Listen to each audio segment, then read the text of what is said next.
یاد کرتا ہوں تجھے میں میرے مولا اب صدا۔ بسم اللہ الرحمن الرحیم۔ الحمد للہ وکفا وسلام علی عبادہ الذین اصطفیٰ، خصوصاً علی سید الرسل وخاتم الانبیاء محمد المصطفیٰ وعلى آلہ المجتبى اما بعد، فاعوذ باللہ من الشیطان الرجیم، بسم اللہ الرحمن الرحیم۔ وَلِلَّهِ عَلَى النَّاسِ حِجُّ الْبَيْتِ مَنِ اسْتَطَاعَ إِلَيْهِ سَبِيلًا۔ سبحان ربک رب العزة عما یصفون وسلام علی المرسلین والحمد للہ رب العالمین۔ اللہم صل علی سیدنا محمد وعلی آل سیدنا محمد وبارک وسلم۔ اللہ تعالیٰ کا احسان اور کرم ہوا ہم سب کے اوپر کہ اللہ تعالیٰ نے ہم جیسے گندے گناہ گاروں اور سیاہ کاروں کو اس مبارک فریضے کی ادائیگی کے لیے قبول کیا۔ ان مقدس جگہوں پہ آنا ہر ایک کو نصیب نہیں ہوتا، اللہ جس کا انتخاب کرے وہی آتا ہے۔ آپ دیکھیں گے کہ دنیا میں بہت سے پیسے والے اور سفر کے عادی ایسے بہت سے لوگ ہوتے ہیں کہ جن کے پاس پیسہ ہوتا ہے لیکن وہ سفر کر نہیں سکتے، وہ گھر سے باہر نہیں رہ سکتے۔ لیکن ایسے بہت سے لوگ ملیں گے کہ جن کے پاس پیسہ بھی ہے، سفر بھی بہت کرتے ہیں، بیوی بچوں کو لے کے کبھی کینیڈا چلے جاتے ہیں، کبھی بیوی بچوں کو لے کے امریکہ چلے جاتے ہیں، کبھی بیوی بچوں کو لے کے آسٹریلیا چلے جاتے ہیں، ملیشیا اور دبئی تو عام جاتے ہیں، لیکن ان کو کبھی بھی حرمین شریفین کی حاضری کی سعادت نہیں ملتی۔ اس سے پتہ چلتا ہے کہ یہ انتخاب ہے، یہ اختیار نہیں ہے، اختیار نہیں، انتخاب ہے۔ جو چاہے آ جائے، ایسے نہیں ہو سکتا۔ قدم یہ اٹھتے نہیں، اٹھائے جاتے ہیں۔ یہاں کوئی آتا نہیں ہے بلکہ بلایا جاتا ہے۔ اللہ جسے بلائے وہ آئے گا، اللہ جسے نہ بلائے وہ نہیں آئے گا۔ اللہ جسے بار بار بلائے وہ بار بار آئے گا، اللہ جسے ایک دفعہ بلائے وہ ایک دفعہ آئے گا۔ ایسے بہت سے لوگ یہاں دیکھے گئے کہ جو بہت غریب ہیں، عمریں بھی ان کی بڑی ہیں، لیکن پتہ نہیں کتنے حج کر لیے انہوں نے۔ ایک دفعہ یہاں پہ ایک بڑے میاں سے ملاقات ہوئی، بوڑھے تھے، یہ کوئی 16-17 سال پہلے کی بات ہے۔ تو ایسے ہی تعارف ہوا، میں نے پوچھا کہاں سے، علاقہ بتایا، تو میں نے کہا پہلے کبھی آنا ہوا ہے؟ کہ اللہ کا شکر ہے۔ کتنی دفعہ ہیں؟ کہنے لگے یہ 30واں حج ہے، 30واں حج ہے۔ تو میں ایک دفعہ ہل گیا، میں نے کہا کوئی بہت لینڈ لارڈ آدمی ہوں گے یا کوئی ٹریول ایجنسی ہوگی ان کی، 30واں حج جو کر رہے ہیں۔ تو ایسے ہی میں نے اندر کی باتیں لینا شروع کی، تو بیچارے بالکل ہی غریب مسکین آدمی، نہ کوئی زمین نہ کوئی کاروبار، مزدور سے آدمی تھے۔ میں نے کہا پھر یہ 30واں حج، آپ کے اسباب تو ایسے نہیں ہیں کہ آپ 30واں حج کریں، یہ 30واں حج کیسے کر رہے ہیں؟ کہنے لگے ہر دفعہ آتا ہوں نا، جب آتا ہوں تو پورا سفر اگلے سفر کی منظوری لیتا ہوں، تو پھر آ جاتا ہوں۔ جب بھی آتا ہوں اگلے سفر کی منظوری لیتا ہوں، بیت اللہ سے چمٹ کے ملتزم پہ رو کر طواف کے دوران منی میں، عرفات میں، جہاں جہاں موقع ملے روتا رہتا ہوں، مانگتا رہتا ہوں، روتا رہتا ہوں، اللہ میاں ابھی بھی تو آپ ہی لائیں، مہربانی کر اگلی دفعہ بھی لے آنا، تیرے خزانوں میں کیا کمی ہے۔ تو یہاں لوگ آتے نہیں ہیں، یہاں لوگ بلائے جاتے ہیں۔ یہاں کا آنا اختیاری نہیں ہے، بلکہ یہاں کا آنا انتخابی ہے، انتخاب ہوتا ہے۔ پوری کائنات میں سے 6 بر اعظموں میں سے اللہ تعالیٰ نے چھانٹ کے یہ مجمع بھیجا ہے جو آپ کو یہاں نظر آ رہا ہے۔ یہ پوری کائنات کے چھانٹے ہوئے، چنے ہوئے اور منتخب بندے اور بندیاں ہیں جن کو اللہ تعالیٰ اس سال کے حج کی ادائیگی کے لیے لائے ہیں۔ شکر کریں کہ ہمارا بھی اس میں نام ہے، اللہ کا احسان ہے، ورنہ ہمارے کرتوت تو ایسے نہیں ہیں۔ ہر ایک اگر اپنے گریبان میں جھانکے تو وہ اپنے آپ کو بہت اچھی طرح جانتا ہے۔ بل الانسان علی نفسہ بصیرہ، اللہ تعالیٰ قرآن مجید میں فرماتے ہیں انسان کو سب سے زیادہ اپنا پتہ ہوتا ہے، لیکن اپنی خبر نہیں لیتے، اوروں کی خبر لیتے رہتے ہیں، وہ یوں کرتا ہے، وہ یوں کرتا ہے، وہ یوں کرتا ہے۔ بھائی اپنی خبر تو لیں، ہم کیسے ہیں؟ بل الانسان علی نفسہ بصیرہ، انسان سب سے زیادہ اپنے آپ کو اپنی اولاد کو بھی ہم اتنا نہیں جانتے جتنا اپنے آپ کو جانتے ہیں، لیکن ہم اس کا خیال نہیں کرتے، بس ہم اوروں کے کیڑے نکالتے رہتے ہیں، اوروں کی خرابیاں دیکھتے رہتے ہیں، اپنی طرف نظر نہیں کرتے، اس لیے پھر خود فراموشی میں مبتلا ہو جاتے ہیں۔ تو ہمارے کرتوت کیا ہیں، ہمارے اعمال کیا ہیں، اس کے باوجود بھی اللہ تعالیٰ نے ہمیں یہاں بلا لیا۔ یہ قدم اس قابل تو نہیں تھے کہ یہ اس سرزمین پہ چلیں جس سرزمین پہ ہمارے آقا چلے، یہ قدم اس قابل تو نہیں ہے کہ اس زمین کو روم دیں جس زمین پہ حضرت جبریل ہزاروں دفعہ اترے ہیں۔ یہ جہاں آپ بیٹھے ہوئے ہیں نا، ابھی جہاں آپ ابھی بیٹھے ہوئے ہیں، یہاں ہزاروں دفعہ حضرت جبریل آئے ہیں۔ کتنی دفعہ؟ ہزاروں دفعہ۔ کسی کے گھر میں کوئی بزرگ چلے جائیں تو وہ اپنی اگلی نسلوں کو بھی بتاتے ہیں، کسی کے گھر میں کوئی بزرگ آ جائے نا تو وہ اگلی نسلوں کو بھی بتاتے ہیں کہ ہمارے گھر میں بزرگ آئے تھے۔ ابھی یہاں آنے سے پہلے کراچی میں ایک ساتھی کے گھر جانا ہوا، کہنے لگے آج آپ ہمارے گھر پہ آئے، ہمارے گھر میں آج سے 50-60 سال پہلے فلاں بزرگ آئے تھے۔ ہم اپنے بچوں کو بتاتے ہیں کہ ہمارے گھر میں فلاں بزرگ آئے تھے۔ حضرت جبریل یہاں ہزاروں دفعہ آئے ہیں، اور ہمارے نبی نے اپنی زندگی کے 53 برس یہاں گزارے ہیں۔ کتنے برس؟ 53 سال انہی فضاؤں میں ہمارے نبی نے یہاں گزارے ہیں۔ ہمارے نبی کی پیدائش یہاں، ہمارے نبی کا بچپنا یہاں، ہمارے نبی کا بکریاں چرانا یہاں، ہمارے نبی کی جوانی یہاں، ہمارے نبی کی مزدوریاں یہاں، ہمارے نبی کی تجارت یہاں، ہمارے نبی کی شادیاں یہاں۔ 25 سال کی عمر میں آپ کی پہلی شادی ہوئی، یہاں ہوئی، جس شہر میں آپ بیٹھے ہوئے ہیں اسی شہر میں۔ 53 برس حضور نے ان فضاؤں میں، ہواؤں میں گزارے ہیں۔ جب آپ یہ سوچتے رہیں گے نا تو یہاں کی کسی بات سے آپ کو ناگواری نہیں ہوگی، سفر آسان ہوگا۔ جب یہاں کی دھوپ آپ پہ پڑ رہی ہو تو سوچیں میرے نبی پر 53 سال یہاں کی دھوپ پڑی ہے۔ جب یہاں کی گرم ہوائیں آپ کو چھوئیں تو آپ سوچیں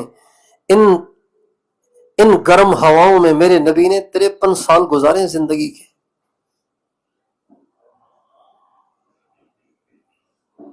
تو اللہ تعالیٰ نے ہمیں قبول کیا ہے، اس پہ اللہ کا شکر ادا کریں اور اپنے اوقات کو قیمتی بنائیں، اپنے اوقات کو قیمتی بنائیں۔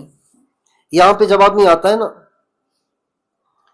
تو عام طور سے جو حجاج کرام آتے ہیں، عام طور سے جو حجاج کرام آتے ہیں، بس ان کے ذہن میں ہوتا ہے کہ وہ جو 4 دن ہے نا، منا، عرفات، مزدلفہ، پھر منا، یہ جو 4-5 دن ہے نا، بس ان میں کچھ کرنے کے کام ہوتے ہیں، یہ کرنے، باقی ہم ویلے ہیں، فارغ ہیں، ہماری کوئی ذمہ داری نہیں ہے اور ہمارے ذمہ کچھ نہیں ہے۔ عام طور پہ حاجیوں کا یہ ذہن ہوتا ہے، ایسے نہیں ہے، بلکہ یہاں کا ایک ایک لمحہ قیمتی ہے، اس لیے کہ یہاں آپ جتنی نیکیاں کریں گے اس کا ریٹ پاکستان والا نہیں ہے، یہاں کی ہر نیکی کا ریٹ بہت اونچا ہے۔ آپ ایک دفعہ درود پڑھیں گے نا، ابھی آپ درود پڑھیں ذرا ایک دفعہ، اللہم صلی علی سیدنا محمد وعلی آل سیدنا محمد وبارک، ایک دفعہ پڑھ لیا، 5 سیکنڈ بھی نہیں لگے آپ کو، اللہ کے ہاں ایک نہیں لکھا گیا، 1,00,000 درود لکھے گئے، ایک نہیں لکھا گیا، 1,00,000 لکھے گئے۔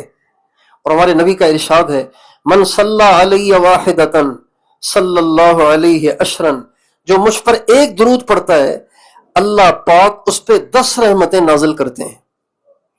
تو جو یہاں پڑھے گا اس پہ ایک درود پڑھنے پہ کتنی رحمتیں نازل ہوں گی؟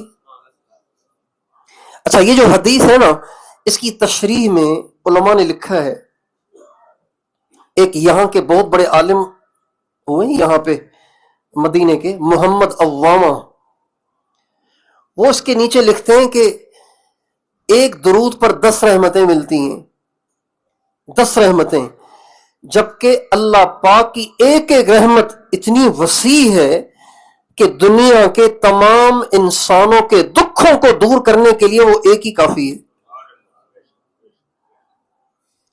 تو رحمت کا وہ سائز، جس رحمت کے سائز سے دنیا کے سارے انسانوں کے سارے دکھ دور ہو جائیں گے، اس سائز کی 10 رحمتیں ملتی ہیں ایک درود پر، اور یہاں پہ وہ اس سائز کی رحمتیں ملیں گی 10,00,000۔ بتائیے کتنی کمائیاں کر سکتے ہیں ہم یہاں؟ 2 رکعت پڑھیں گے، 2 رکعت پڑھیں گے، ریسیپشن پہ اگر ہم بیٹھے رہے اور بیٹھ کے جیو دیکھتے رہے تو اس کا تو کوئی فائدہ نہیں ہوگا، لیکن یہاں ہم نے آ کے 2 رکعت پڑھ لی، 2 رکعت پڑھ لی، اس 2 رکعت پہ آپ کو 2 رکعت پہ آپ کو 2,00,000 رکعتیں پڑھنے کا اجر ملے گا۔ 2,00,000 رکعتیں تو ہم کب پڑھیں گے بھائی؟ 2,00,000 رکعتیں کب پڑھیں گے؟ یہاں 2 رکعت پڑھ لیں تو 2,00,000 رکعت کا اجر ملے گا۔ ایک قرآن پاک کا سپارہ پڑھیں گے نا، ایک پارہ پڑھیں تو آپ کو 1,00,000 پارے پڑھنے کا اجر ملے گا۔ ایک قرآن کا ختم کریں 30 پارے، روزانہ ایک پارہ بھی پڑھ لیں تو 30 دن میں قرآن ختم، روزانہ 3 پارے پڑھیں تو 10 دن میں قرآن ختم۔ ابھی پرسوں ایک دوست نے پوچھا کہ میں نے حج کے بعد مدینے جانا ہے تو میں حضور کے لیے کیا لے کے جاؤں؟ اچھا سوال ہے نا، یہ اچھا سوال ہے نا بھئی۔ ہم بڑوں کے پاس جاتے ہیں، کوئی مٹھائی کا ڈبہ لے کے جاتا ہے، کوئی فروٹ کا شاپر لے کے جاتا ہے، کوئی اپنے علاقے کی سوغات لے کے جاتا ہے، تو وہ حضور کے پاس جا رہے ہیں، کہنے لگے میں حضور کے پاس کیا لے کے جاؤں؟ بھئی حضور کو تو نہ کھجوریں چاہیے اور نہ مٹھائی چاہیے، نہ فروٹ چاہیے، حضور کو تو اعمال چاہیے، آخرت میں ہر ایک کو اعمال چاہیے ہوتے ہیں۔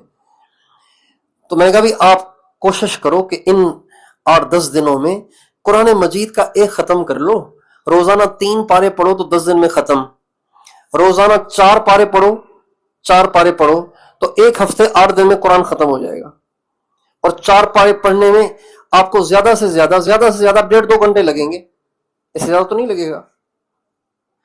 ایسے بھی حجاج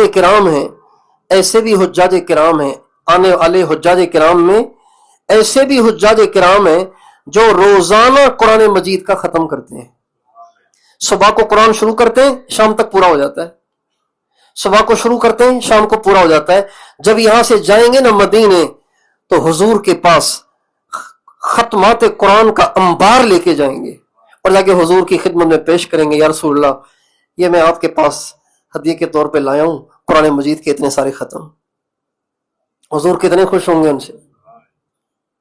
تو اس لیے ہماری ذمہ داری صرف حج کے وہ چند ایام نہیں ہیں جو ہمارے منا میں، عرفات میں، مزدلفہ میں گزریں گے، صرف وہ ذمہ داری نہیں، یہ پورا سفر ہمارا کمائی کا سفر ہے، آخرت کو بنانے کا سفر ہے۔ جیسے انسان کا پیٹ دنیا کمانے سے نہیں بھرتا نا، اور کماتا ہے، اور آپ دیکھیں دنیا میں کوئی ایسا ہے جو کہتا ہے نہیں بس کافی ہے، ہر ایک لگا ہوا ہے، چاہے کوئی ارب پتی ہے چاہے کوئی کھرب پتی ہے، وہ بھی لگا ہوا ہے کمانے میں۔ جیسے دنیا سے ہمارا پیٹ نہیں بھرتا، اللہ کرے ہم ایسے ہو جائیں کہ نیکیاں کرنے سے اور آخرت کو بنانے سے اور اللہ کو راضی کرنے سے ہمارا کبھی پیٹ نہ بھرے۔ یہ موقع ہے، یہاں ہم زیادہ سے زیادہ نیکیاں کریں۔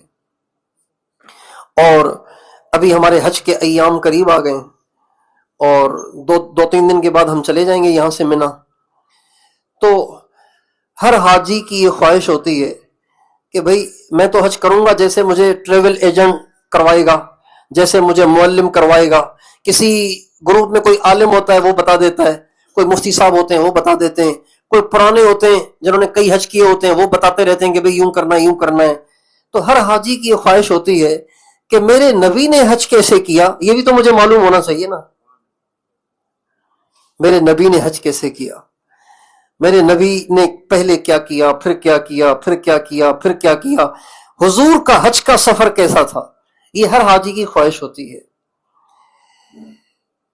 تو اس لیے ہمارے نبی صلی اللہ علیہ وسلم کے حج کا جو سفر ہے اس کا اجمالی خاکہ میں آپ حضرات کے سامنے پیش کرتا ہوں تاکہ آپ حضرات اپنے نبی کا حج سنیں اور اس سے لطف اندوز ہوں اور اپنے نبی کی یاد میں اضافہ ہو، اپنے نبی کی محبت میں اضافہ ہو، اور پھر ہم بھی ایسے ہی کرنے کی کوشش کریں. ہمارے نبی نے ہجرت کے بعد صرف ایک حج کیا ہے. 10 سال آپ نے مدینے میں گزارے ہیں. ان 10 سال میں جو آخری سال تھا آپ کے انتقال سے پہلے والا، آپ کا انتقال ربیع الاول میں ہوا، تو اس ربیع الاول سے پہلے جو ذی الحجہ اور ذی قعدہ کا مہینہ تھا اس میں آپ نے حج کیا. اس سے پہلے مدینے کے قیام کے دوران آپ نے کوئی حج نہیں کیا. مدینہ ہجرت کرنے سے پہلے جب آپ نے 13 سال یہاں گزارے نبوت کے اور 40 سال اس سے پہلے گزارے، 53 سال ٹوٹل. اس میں علماء کرام کا اختلاف ہے، اس میں روایات بھی مختلف ہیں. بعض امام ترمذی رحمۃ اللہ علیہ کا اس میں مذہب یہ ہے کہ اللہ کے نبی نے ہجرت سے پہلے صرف 2 حج کیے ہیں. لیکن علامہ ابن اثیر نے اور علامہ ابن جوزی رحمۃ اللہ علیہ، ان حضرات کا یہ قول ہے کہ نبی کریم صلی اللہ علیہ وسلم نے اپنی زندگی کے ہر سال میں حج کیا ہے. آپ کا حج کبھی قضا نہیں ہوا، ہمیشہ ہی آپ نے حج کیا ہے. اور آپ سے پہلے تمام انبیاء نے حج کیا ہے. جتنے بھی انبیاء آدم علیہ السلام سے لے کے عیسیٰ علیہ السلام تک دنیا میں تشریف لائے، سارے نبیوں نے حج کیا ہے.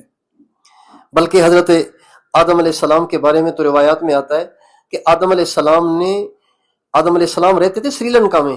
آدم علیہ السلام سری لنکا میں رہتے تھے. سری لنکا جنت سے جب اتارے گئے تو سیدھے سری لنکا کے پہاڑ پہ اتارے گئے. اللہ نے ہمیں وہ جگہ دکھائی، ہم وہاں گئے.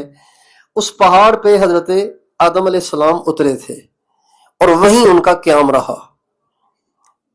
اس زمانے میں یہ ہندوستان کہلاتا تھا. تو کتابوں میں لکھا ہے کہ آدم علیہ السلام نے سری لنکا سے 40 مرتبہ پیدل حج کیا، پیدل تشریف لائے وہاں سے 40 مرتبہ، 40 حج کیے. سارے نبیوں نے حج کیا ہے.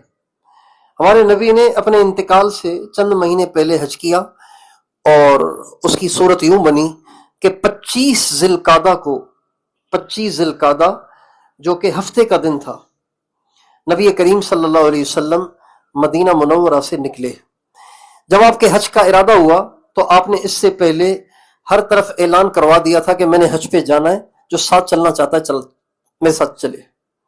جب یہ آواز، اب اس زمانے میں سوشل میڈیا تو تھا نہیں، انسانوں کے ذریعے سے ہی آواز جاتی تھی، تو یہ بات پھیلتے پھیلتے کافی پھیل گئی اور ایک بہت بڑا مجمع مدینے میں اکٹھا ہو گیا ہمارے نبی کے ساتھ حج کے لیے. جس کو پتہ چلا نا تو اس نے بس فوراً رخت سفر باندھا اور چل پڑا مدینے کی طرف اور مدینے آ گئے.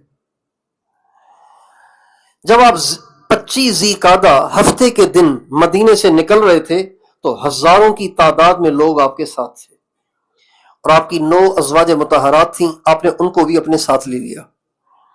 اور 25 ذی القعدہ ظہر کی نماز سے پہلے آپ نے تمام جو لوگ موجود تھے ان کو احرام کا طریقہ بتایا کہ احرام باندھنا کیسے ہے، چونکہ اب یہ اسلام کا پہلا حج ہو رہا ہے حضور کی سرپرستی میں.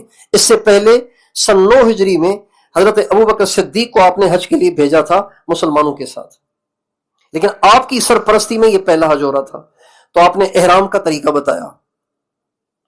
اس کے بعد نماز پڑھائی ہفتے کے دن، ظہر کی نماز پڑھ کے آپ یہاں سے ذوالحلیفہ چلے، جہاں سے مدینے سے آنے والا احرام باندھتا ہے، آپ میں سے بھی بہت سارے گئے ہوں گے، بلکہ آپ تو ہو کے آ گئے نا، یا آپ جائیں گے۔ تو ذوالحلیفہ میں، ماشاءاللہ، ذوالحلیفہ میں آپ تشریف لائے۔ ذوالحلیفہ میں کوئی مسجد نہیں تھی، ایک درخت تھا کیکر کا ایک درخت تھا۔ آپ علیہ السلام سفر میں آتے جاتے وہاں آرام کرتے تھے۔ تقریباً 6 میل کا فاصلہ ہے یہ ذوالحلیفہ۔ تو کیکر کا ایک درخت تھا، وہاں آپ تشریف لاتے تھے، وہاں آپ آ کے آرام کرتے تھے، وہیں آپ تشریف لائے۔ اور صحابہ نے آپ سے پوچھا یا رسول اللہ پھر ہمیں احرام باندھنا کہاں سے؟ آپ نے فرمایا جو مدینے سے آئے گا اس نے احرام یہاں سے باندھنا ہے، جو فلاں جگہ سے وہ فلاں جگہ سے، جو فلاں جگہ سے جو فلاں جگہ سے، وہ اپنے میقات لوگوں کو بتائے۔ اس کے بعد آپ وہاں تشریف لائے۔ عصر کی نماز آپ نے ذوالحلیفہ میں پڑھی، مغرب کی نماز بھی وہیں پڑھی، عشاء کی نماز بھی وہیں پڑھی، رات کو آرام بھی وہیں کیا، فجر کی نماز بھی وہیں پڑھی۔ اسی رات میں حضرت ابوبکر صدیق رضی اللہ تعالیٰ عنہ کے گھر میں ولادت ہوئی۔ ان کی اہلیہ کا نام حضرت اسماء بنت امیس رضی اللہ تعالیٰ عنہ۔ یہ حضرت ابوبکر صدیق کی بیوی ہیں۔ بعد میں جب حضرت ابوبکر صدیق کا انتقال ہوا تو ان کی شادی حضرت علی سے ہو گئی تھی۔ تو اس رات میں حضرت ابوبکر صدیق کے گھر میں محمد پیدا ہوئے، بیٹا محمد پیدا ہوئے، حضرت ابوبکر صدیق کے بیٹے۔ اور فجر کی نماز آپ نے پڑھی، پھر آپ وہیں رہے یہاں تک کہ ظہر کی نماز آپ نے پڑھی۔ ظہر کی نماز کے بعد آپ نے احرام کے لیے غسل کیا اور چادریں پہنی۔ جب آپ نے غسل کر لیا احرام کا اور چادریں پہنی تو حضرت اما عائشہ رضی اللہ عنہا کے پاس خوشبو تھی، کستوری اور مشک کی خوشبو۔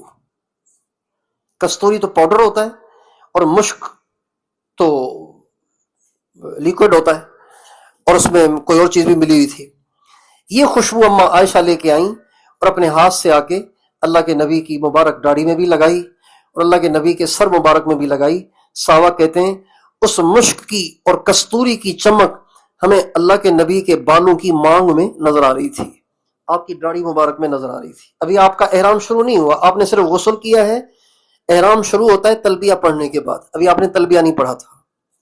اس لیے احرام پہننے والے کو احرام پہننے سے پہلے اپنے جسم پہ خوشبو لگانی چاہیے۔ احرام کی چادروں پہ بھی لگا سکتے ہیں، لیکن وہ خوشبو لگا سکتے ہیں جس کا نشان باقی نہ رہے۔ جس کا نشان باقی رہے وہ احرام کی چادروں پہ نہیں لگائیں گے۔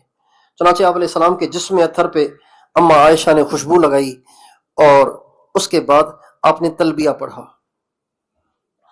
اور تلبیہ پڑھنے کے بعد آپ کا احرام شروع ہو گیا۔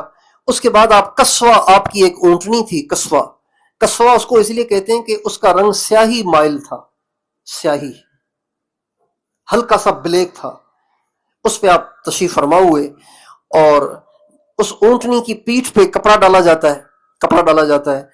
وہ کپڑا بالکل سادہ سا تھا، روایت میں آتا ہے کہ وہ کوئی 2-3 درہم کا بھی نہیں تھا، اتنا سادہ اور اتنا سستا کپڑا تھا جو آپ کی اونٹنی پہ ڈلا ہوا تھا۔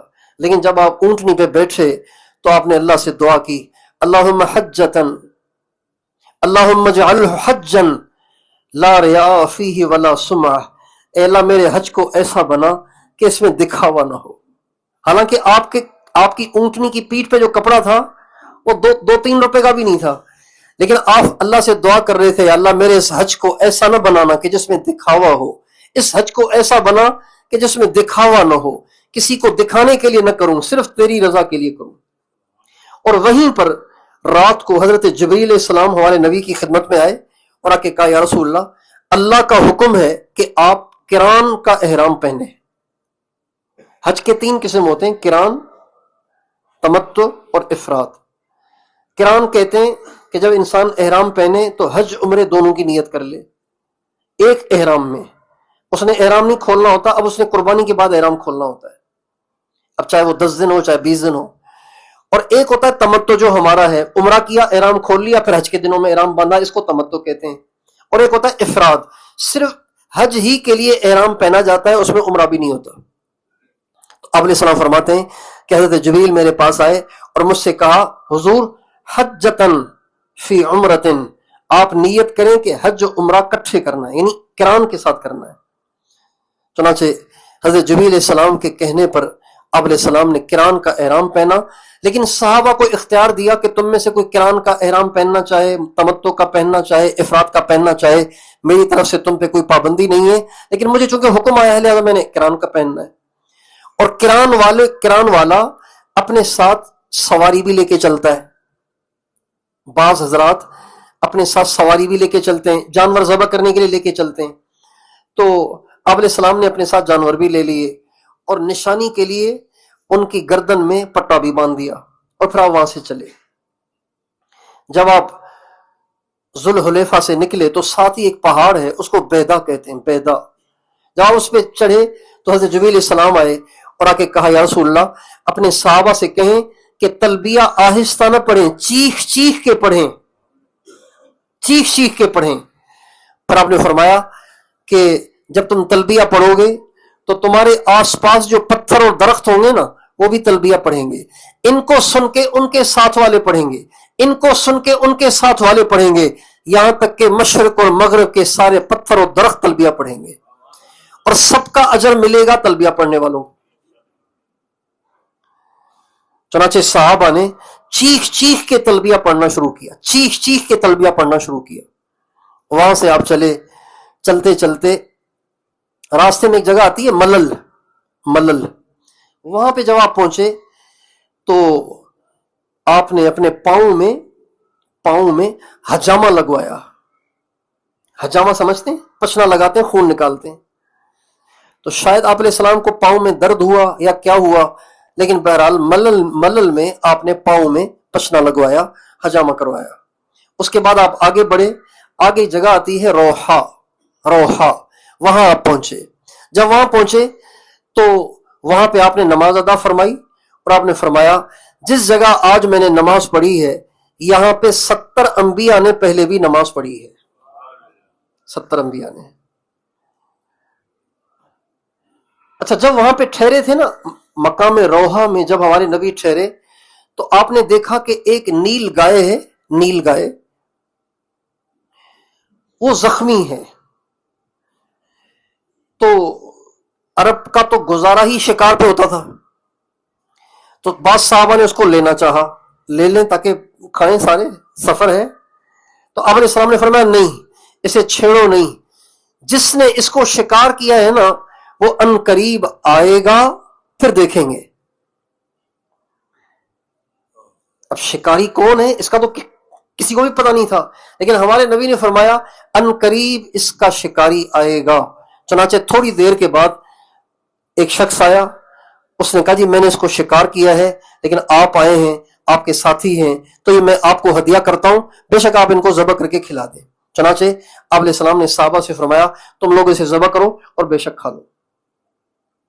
اس کے بعد آپ وہاں سے چلے اور ایک جگہ ہے ارج، وہاں پہنچے۔ ایک دن کا آپ فاصلہ طے کرتے تھے، پھر کہیں ٹھہر جاتے تھے، پھر فاصلہ طے کرتے تھے، پھر کہیں ٹھہر جاتے تھے۔ تو اس کے بعد جو آپ ٹھہرے ہیں اس کا نام ہے ارج۔ جب آپ وہاں پہنچے اور آپ نے قیام کیا اور نکلنے کا وقت آیا، آگے جانے کا وقت آیا، تو حضرت ابوبکر صدیق اور ہمارے نبی، ان دونوں حضرات کا سامان، کھانے پینے کا سامان، ضرورت کا سامان، سارے کا سارا ایک اونٹ پہ تھا، سواری کے لیے الگ تھے، سامان کے لیے الگ اونٹ تھا۔ اور یہ اونٹ حضرت ابوبکر صدیق نے اپنے غلام کے حوالے کیا ہوا تھا کہ بھئی اس کو لے کے چلنا ہے ساتھ ساتھ۔ جب نکلنے کا وقت آیا تو کافی دیر گزر گئی، وہ غلام آیا ہی نہیں، بیٹھ بیٹھ کے تھکتے رہے، آخر غلام آیا تو اس سے پوچھا بھی اتنی دیر لگا دی تم نے، اونٹ کہاں ہے؟ کہا جی اونٹ تو رات کا گم ہوا ہے، میں اسی لیے تو مجھے دیر ہو گئی، ڈھونڈ کے میں تو تھک گیا ہوں، مجھے تو مل ہی نہیں رہا۔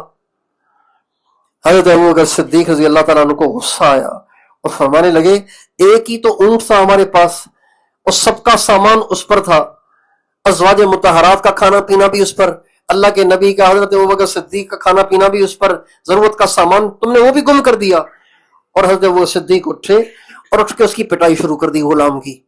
جب حضرت ابوبکر صدیق غلام کو مار رہے تھے تو نبی کریم صلی اللہ علیہ وسلم مسکرا رہے تھے اور آپ فرما رہے تھے انظروا الی ھذا المحرم، دیکھو یہ احرام پہنے ہوئے کیا حرکتیں کر رہا ہے، دیکھو یہ احرام پہن کے کیا حرکتیں کر رہا ہے۔ احرام پہنا ہوا ہے اور غلام کی پٹائی کر رہا ہے۔ اب جب یہ بات صحابہ میں مشہور ہوئی نا تو ایک صحابی حضرت فضالہ سلمی رضی اللہ تعالیٰ عنہ جلدی سے ایک ڈبہ لے آئے حضور کے پاس. حضور آپ کا سامان تو گم ہو گیا, یہ حلوہ ہے میرے پاس, آپ بیٹھ کے کھا لیں. جب یہ حلوہ آیا تو نبی کریم صلی اللہ علیہ وسلم نے حضرت ابو صدیق سے فرمایا آؤ بھائی ابو بکر, کھانے کی چیز اللہ نے بھیج دی ہے, بہت اچھا کھانا آ گیا ہے, آؤ بیٹھ کے کھاؤ. لیکن حضرت ابو صدیق غصے میں ایسے سرخ ہو رہے تھے تو آپ نے فرمایا ابو بکر جانے دو غصے کو, یہ معاملہ ایسا ہے جو نہ تیرے ہاتھ میں ہے نہ میرے ہاتھ میں ہے. چنانچہ حضرت ابو صدیق کو بلایا اور بیٹھ کے دونوں حضرات نے وہ حلوہ کھایا. تھوڑی دیر میں حضرت سعد اور حضرت ابو قیس یہ دونوں صحابی آپ علیہ السلام کے پاس ایک سامان سے لدا ہوا اونٹ لے کے آئے. یا رسول اللہ, ہم نے سنا کہ آپ کا تو اونٹ گم ہو گیا, تو یہ ہم سامان لائے ہیں, آپ کو بھی کام آئے گا, حضرت ابو بکر کو بھی کام آئے گا, ازواج مطہرات کو بھی کام آئے گا. اور ہمیں نہیں بھائی, اللہ تمہیں برکت دے, ہمارا اونٹ الحمدللہ مل گیا ہے. چنانچہ آپ کا اونٹ مل گیا تھا. اور پھر اچھا یہاں پہ ایک یہ بھی واقعہ پیش آیا کہ آپ صلی اللہ علیہ وسلم نے ریت کے ٹیلے کے پاس ایک ہرن کو دیکھا جو زخمی ہے اور بیٹھا ہوا ہے. جب آپ کی نظر پڑی نا اس زخمی ہرن پہ تو آپ نے ایک صحابی سے فرمایا تم یہاں کھڑے ہو جاؤ تاکہ کوئی صحابی اس کو لے نہ لے. آپ کو وحی کے ذریعے سے معلوم ہو گیا کہ یہ جو ہرن ہے نا, اس کو جو شکار کیا ہے کسی محرم نے کیا ہے. محرم کا شکار محرم کے لیے ناجائز ہے, غیر محرم کا شکار محرم کے لیے جائز ہے. محرم کو تو شکار کرنا ویسے ہی ناجائز ہے, لیکن اگر کسی محرم نے شکار کیا لیکن خود نہیں کھایا تو دوسرے کے لیے بھی کھانا جائز نہیں ہے. آپ کو وحی کے ذریعے سے معلوم ہوا کہ اس کا شکار کسی محرم نے کیا ہے. چنانچہ آپ نے ایک صحابی کو کھڑا کیا, یہاں کھڑے رہو, ایسے نہ کوئی اپنا احرام خراب کرے اور اب اس میں سے کھانا لے, لہذا آگے چلو. چنانچہ سارے کے سارے وہاں سے گزر گئے. آپ آگے چلے, آگے جا کے ایک علاقہ آیا عصفان, وہاں پہ آپ نے پڑاؤ ڈالا اور آپ نے فرمایا میں دیکھ رہا ہوں کہ حضرت ہود علیہ السلام اپنے زمانے میں اور حضرت صالح علیہ السلام اپنے زمانے میں ایک جوان سرخ اونٹ پہ بیٹھ کر یہاں سے گزر رہے ہیں.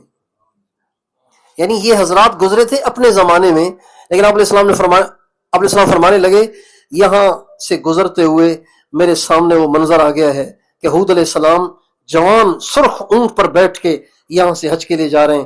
پھر حضرت صالح علیہ السلام بھی اپنے زمانے میں ایک سرخ جوان اونٹ پہ سوار ہو کے یہاں سے گزر رہے ہیں. اس کے بعد آپ آگے چلے تو آگے ایک علاقہ آیا, اس کو ابوا کہتے ہیں. ابوا, یہ ابوا وہ بستی ہے جہاں پہ نبی کریم صلی اللہ علیہ وسلم کی والدہ محترمہ کی قبر ہے. ہمارے نبی جب 5-6 سال کے تھے یا 4 سال کے تھے, چھوٹی عمر تھی, اس وقت ہمارے نبی کی جو والدہ تھیں وہ اپنے خاوند کی قبر کی زیارت کے لیے مدینے گئی تھیں. ہمارے نبی کے والد کی قبر مدینے میں ہے. پہلے باب السلام کے قریب قبر تھی, جہاں باب السلام ہے نا, جہاں ہم سلام پڑھنے جاتے ہیں, اس کے باہر یہاں حضرت عبداللہ کی قبر تھی. لیکن جب مسجد کی توسیع ہوئی کوئی 70s میں, 77, 78 یا 76 یہ سن تھا, اس میں جب مسجد کی توسیع ہونے لگی تو اس قبر کے بارے میں یہی طے ہوا, یہاں کی جو حکومت ہے انہوں نے آپس میں یہی طے کیا کہ اس قبر کو شفٹ کر لیا جائے جنت البقیع میں. چنانچہ قبر کو کھودا گیا. جب کھودا گیا تو نبی کریم صلی اللہ علیہ وسلم کے والد گرامی بالکل صحیح سالم تھے. کان تک ان کے بال تھے, داڑھی مبارک تھی, کوئی 23-24 سال کی عمر تھی. اور اس زمانے میں ہمارے جو مشائخ یہاں مدینے میں رہتے تھے, حضرت شیخ الحدیث مولانا محمد زکریا صاحب اور حضرت مولانا عبد الغفور عباسی مدنی رحمۃ اللہ علیہ اور حضرت مولانا عاشق الہی بلند شہری رحمۃ اللہ علیہ, اور بھی ہمارے بہت سارے مشائخ تھے یہاں پہ مدینے میں جو رہتے تھے, ان سب حضرات نے کندھا دیا اور آپ علیہ السلام کے والد گرامی کو جنت البقیع میں دفن کیا گیا. تو ہمارے نبی کی والدہ محترمہ اپنے خاوند کی قبر کی زیارت کے لیے یہاں آئی تھیں. پھر ان کا سسرال بھی یہاں تھا, اصل یہیں کی تھی وہ. جب یہاں سے اپنے جوان خاوند کی قبر کی زیارت کی نا، تو وہ جو زخم آیا تھا انتقال کے وقت، وہ ذرا گہرا ہو گیا، اور اتنا صدمہ لے لیا انہوں نے دل پر اپنے جوان خاوند کے دنیا سے چلے جانے کا، کہ اس کی وجہ سے ان کی طبیعت خراب ہوئی، اور ابوا پہ پہنچ کے ان کو ہارٹ اٹیک ہوا اور وہ دنیا سے رخصت ہوئی۔ اس وقت حضرت آمنہ کے ساتھ ایک ہمارے نبی تھے جن کی عمر 5-6 سال تھی، اور ایک ان کے ساتھ حضرت ام ایمن تھیں جو گھر کا کام کاج کرتی تھی۔ چنانچہ یہی ان کو دفن کیا گیا ابوا میں، اور نبی کریم صلی اللہ علیہ وسلم کی عمر اس وقت چھوٹی سی تھی، آپ بہت رو رہے تھے اور آپ قبر کو چھوڑنے کے لیے تیار نہیں تھے، آپ جانے کے لیے تیار نہیں تھے، لیکن حضرت ام ایمن نے سمجھا بجھا کے آپ کو راضی کر لیا، اور آپ ان کے ساتھ مکہ معظمہ واپس آئے۔ اب جب یہاں سے حج کے لیے روانہ ہو رہے ہیں تو آپ کے ساتھ دنیا ہے، ہزاروں انسان ہیں۔ حدیث میں آتا ہے جب آپ چل رہے تھے توجہ ادھر رکھیں گے نا تو پھر زیادہ مزہ آئے گا، اس کو رہنے دیں فی الحال۔ جب آپ چل رہے تھے نا، جب آپ مدینے سے نکل رہے تھے حج کے لیے جا رہے تھے، تو آپ کے دائیں بھی لوگ تھے، بائیں بھی لوگ تھے، آگے بھی لوگ تھے، پیچھے بھی لوگ تھے، جہاں تک انسان کی نظر جائے لوگ ہی لوگ تھے۔ اتنی بڑی دنیا آپ کے ساتھ جان نثار ہو کر اور آپ کے غلام بن کر آپ کے ساتھ چل رہے تھے۔ تو جب آپ علیہ السلام ابوا پہنچے تو آپ علیہ السلام نے اللہ تعالیٰ سے اجازت مانگی کہ اگر اجازت ہو تو میں اپنی والدہ کی قبر کی زیارت کے لیے جاؤں۔ چنانچہ اللہ تعالیٰ کے ہاں سے اجازت ملی، آپ علیہ السلام اس پہاڑی پہ چڑھے، پہاڑی پہ قبر ہے۔ آپ علیہ السلام اس پہاڑی پہ، یہاں پہ پہاڑی پہ قبر بناتے تھے پہلے، چونکہ یہاں پہ بارشیں آتی تھیں اور ریلوں کے ریلے آتے تھے تو وہ خطرہ ہوتا تھا کہ کہیں بہا کے لے جائے قبر کو، اس لیے پہاڑوں پہ ہماری اما خدیجہ رضی اللہ عنہ کی قبر مبارک جو ہے وہ بھی پہاڑ پر ہے۔ آپ یہاں سے جائیں گے نا جنت المعلا تو وہ بھی پہاڑی پر قبر ہے، تو پہاڑی پہ قبر بناتے تھے اس وجہ سے۔ تو حضرت اما آمنہ رضی اللہ عنہ کی قبر بھی پہاڑی پر تھی۔ آپ علیہ السلام اللہ سے اجازت لے کے وہاں گئے، اور کتابوں میں لکھا ہے کہ آپ علیہ السلام اپنی والدہ کی قبر کے پاس بیٹھ گئے اور بہت دیر تک اپنے گھٹنوں پہ سر رکھ کر پھوٹ پھوٹ کے آپ روتے رہے اپنی والدہ کو یاد کر کے، کیونکہ جب ماں نے چھوڑا تھا تو بے سر و سامان تھے، باپ تو پیدائش سے پہلے چلے گئے اور 6 سال کی عمر میں ماں بھی چھوڑ گئی۔ اب جب بچے کا بچپن میں باپ بھی نہ رہے اور ماں بھی نہ رہے تو بچہ تو رل جاتا ہے نا،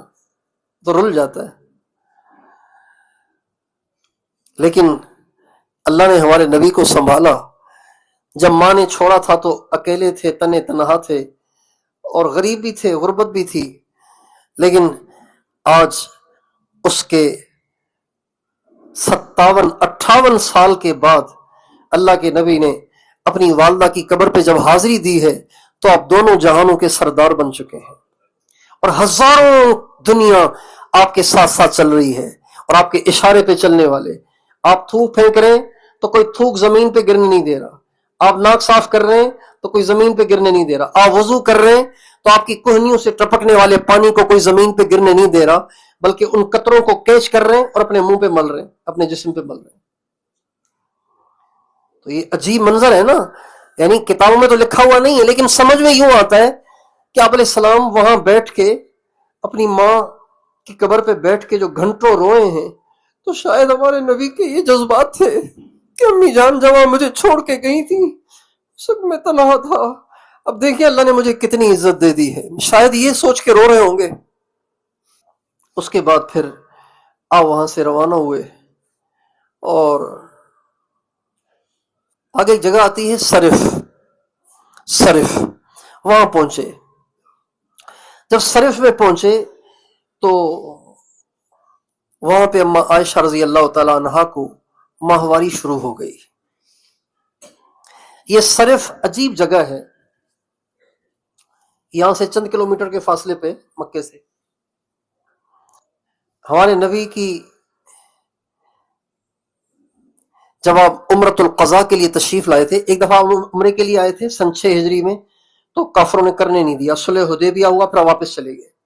پھر سن 7 ہجری میں آپ دوبارہ عمرۃ القضاء یعنی عمرہ قضا کرنے کے لیے تشریف لائے تھے. تو اس وقت جب آپ مقام صرف پہ پہنچے تو حضرت میمونہ کے ساتھ آپ کی شادی ہوئی. حضرت میمونہ قریش کی عورت تھی، بڑی معزز، لیکن ان کے خاوند کا انتقال ہو گیا. تو نبی کریم صلی اللہ علیہ وسلم کی عادت شریفہ یہ تھی کہ آپ کسی معزز عورت کا جب خاوند فوت ہوتا اور آگے ان کا کوئی وارث اور اس کا کوئی سرپرست نہ ہوتا تو آپ صلی اللہ علیہ وسلم عام طور سے ان کو نکاح کا پیغام بھیجتے تھے. چنانچہ حضرت میمونہ رضی اللہ عنہا کو بھی آپ نے نکاح کا پیغام بھیجا اور یہاں مقام صرف میں ان سے نکاح ہوا. جب عمرۃ القضاء کر کے واپس آئے تو یہیں رخصتی ہوئی. یہاں پہ ایک درخت تھا، آج کل تو اما میمونہ رضی اللہ عنہ کی صرف وہاں قبر ہے، یہاں پہ ایک درخت تھا. پھر وہاں پہ رخصتی ہوئی. اور اللہ کی شان دیکھیں کہ حضرت میمونہ رضی اللہ تعالیٰ عنہ کا انتقال 91 ہجری میں ہوا.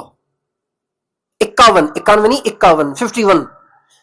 51 ہمارے نبی کا انتقال ہوا ہے سن 11 ہجری میں اور ان کا انتقال ہوا 51 میں، یعنی 50 سال کے بعد ان کا انتقال ہوا. رخصتی ہوئی تھی سن 7 ہجری میں، تو گویا یہ 3 سال اور وہ 50 سال، یعنی 53-54 سال کے بعد دوبارہ قبر بھی وہیں بن گئی جہاں رخصتی ہوئی تھی. اور ہمارے نبی کی ازواج مطہرات میں سے سب سے آخر میں جن کا انتقال ہوا وہ بھی یہی ہے. 51 ہجری میں ان کا انتقال ہوا اور یہی قبر بنی ہے مقام صرف میں.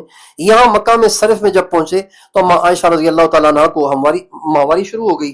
اما عائشہ بہت رونے لگیں، یا رسول اللہ میرا تو سفر ہی برباد ہو گیا اور میں تو آئی تھی حج کی نیت سے، میں تو ناپاک ہو گئی، اب کیا ہوگا؟ آپ علیہ السلام نے ان کو تسلی دی کہ عائشہ گھبرانے کی بات نہیں ہے، اب یہ تو کوئی آپ کے ساتھ نہیں ہوا، یہ تو اللہ نے عورتوں کے ساتھ لگایا ہوا ہے. اب اس کا حل ہے، کوئی مسئلہ بغیر حل کے نہیں ہوتا. اس کا حل یہ ہے، آپ نے پھر اس کا طریقہ بتایا کہ جو عورت ناپاک ہو جائے تو اس کو کیسے آگے اعمال کرنے ہیں اور ساری چیزیں ڈیل کرنی ہیں. چنانچہ اس کے بعد پھر آپ وہاں سے آگے بڑھے اور ایک جگہ آتی ہے مکے سے باہر ذی طوا، آج کل اس کو جرول کہتے ہیں، جرول. وہاں پہ آپ نے رات کا قیام کیا. اور یہ جب آپ پہنچے تھے تو یہ جمعے کی شام تھی. آپ کی عادت شریفہ یہ تھی کہ آپ شہروں میں آبادیوں میں رات کے اندھیروں میں داخل نہیں ہوتے تھے بلکہ دن دہاڑے داخل ہوتے تھے. چنانچہ آپ نے وہیں قیام کیا اور فجر کی نماز بھی وہیں پڑھی، عشاء کی نماز بھی وہیں پڑھی، اور پھر فجر کے بعد چاشت کے وقت آپ نے غسل کیا اور غسل کر کے آپ مکے میں داخل ہوئے.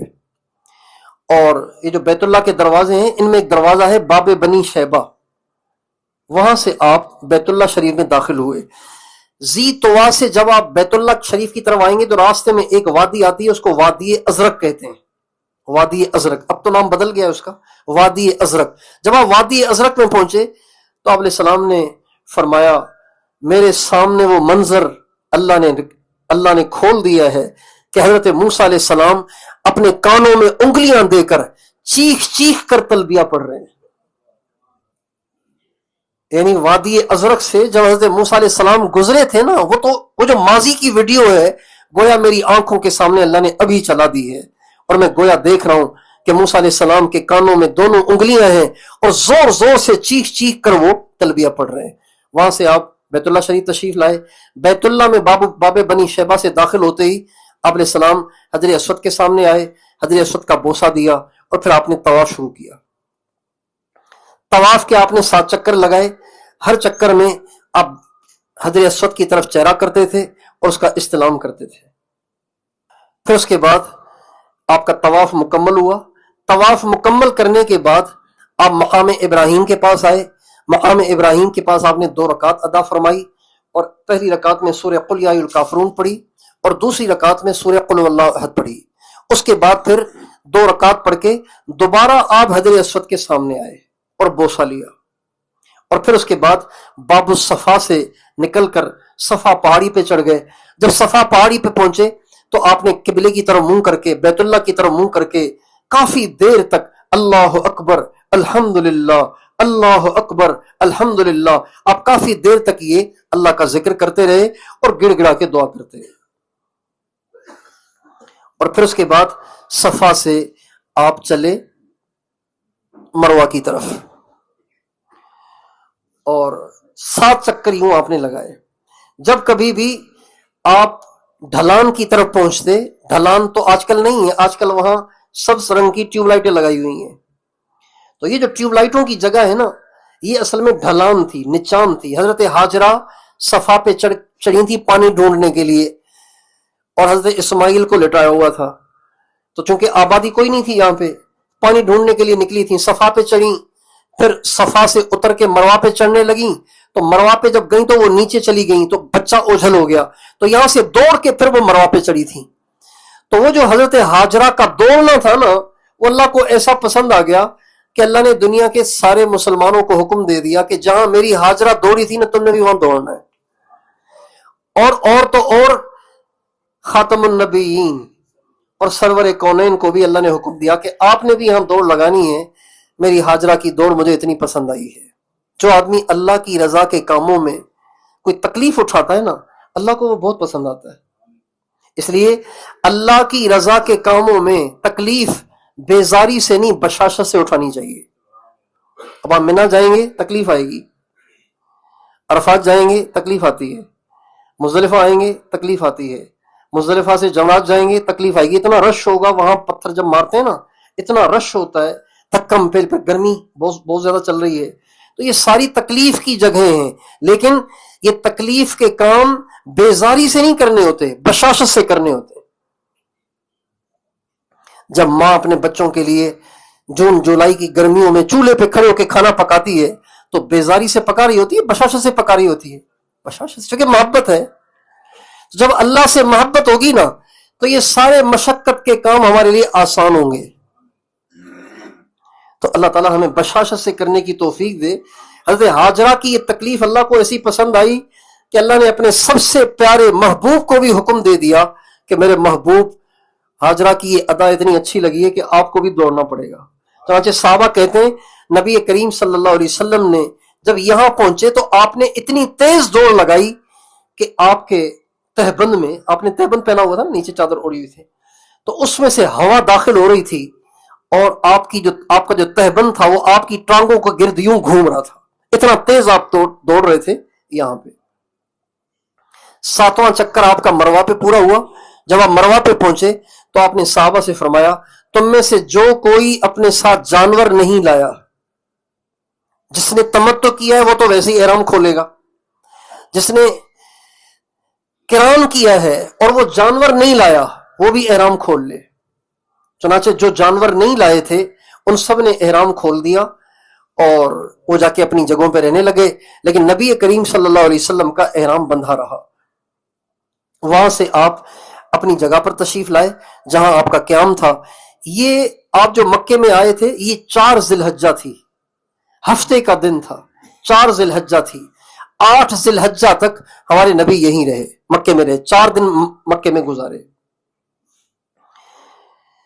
اس سارے سفر میں حضرت علی ساتھ نہیں تھے، حضرت علی یمن گئے ہوئے تھے، ہمارے نبی نے ان کو یمن بھیجا تھا۔ یمن والوں کو تبلیغ کرنے کے لیے ہمارے نبی نے حضرت خالد بن ولید کو بھیجا۔ حضرت خالد بن ولید نے 6 مہینے وہاں گزارے، لیکن یمن والوں نے ان کی بات کو قبول نہیں کیا۔ چنانچہ انہوں نے ساری جو کارگزاری تھی وہ ہمارے نبی کو سنائی، بھیجی۔ آپ علیہ السلام نے فرمایا آپ واپس آ جائیں، ہم اب علی کو بھیج رہے ہیں۔ چنانچہ آپ نے حضرت علی کو بھیجا اور یہ بھی فرمایا خالد کے جو ساتھی آپ کے ساتھ رہنا چاہیں وہ بے شک رہ جائیں، جو واپس آنا چاہیں وہ واپس آ جائیں۔ چنانچہ حضرت علی تشریف لے گئے۔ حضرت علی اللہ کے نبی کا خط بھی لے کر گئے تھے اور وہاں کے لوگوں کو انہوں نے اکٹھا کیا اور ان کو اللہ کے نبی کا خط پڑھ کے سنایا۔ جب لوگوں نے نبی کریم صلی اللہ علیہ وسلم کا خط سنا تو زار و قطار رونے لگے، اور پورے کا پورا جو سب سے معزز قبیلہ تھا ہمدان کا، وہ پورے کا پورا قبیلہ مسلمان ہوا۔ حضرت علی تو بہت خوش ہوئے کہ پہلی ملاقات میں ہی اللہ نے سارے قبیلے کو فتح کر دیا۔ چنانچہ حضرت علی نے خوشخبری اللہ کے نبی کو بھیجی۔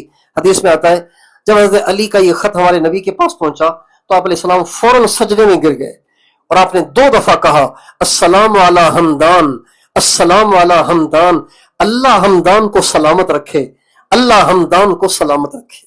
حمدان قبیلہ ابھی بھی یمن میں پایا جاتا ہے۔